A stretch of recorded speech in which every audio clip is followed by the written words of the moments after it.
Cinema తెరకెక్కించడం వేరు, దాన్ని release చేయటం వేరు. భారీ బడ్జెట్ పెట్టినంత మాత్రాన లాభాలు రావు. దానికి ఎంతో ప్లానింగ్ ఉండాలి. ఇంకెంతో మార్కెటింగ్ స్ట్రాటజీ అప్లై చేయాలి. ఉన్న ప్రతి అవకాశాన్ని వాడుకోవాలి. ఇప్పుడు అదే పని చేస్తోంది కల్కి టీం. సైలెంట్ గా పార్ట్ 2 షూటింగ్ మొదలు పెట్టినట్లు తెలుస్తోంది. కల్కితో హిట్ కొట్టాడు ప్రభాస్. వరల్డ్ వైడ్ గా 1100 కోట్లు రాబట్టాడు. సినిమా క్లైమాక్స్ లో సీక్వెల్ ఉంటుందని అనౌన్స్ చేశాడు. పార్ట్ 1 లో కేవలం పాత్రలను పరిచయం చేసిన నాగశ్విన్ అసలు స్టోరీని సీక్వెల్ లో రివీల్ చేయబోతున్నాడు.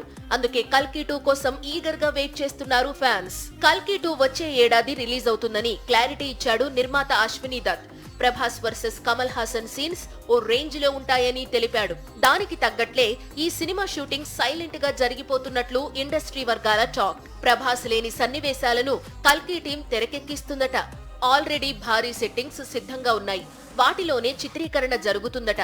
ఇక సమ్మర్ లో ప్రభాస్, కమల్ తో పాటు అమితాబ్ కూడా ఈ షూటింగ్ లో జాయిన్ అవుతాడట. జులైలో శోభన, దీపిక సీన్స్ తెరకెక్కిస్తారట. మొత్తానికి కల్కి 2ని పక్కా ప్లానింగ్ తో రెడీ చేస్తున్నారు.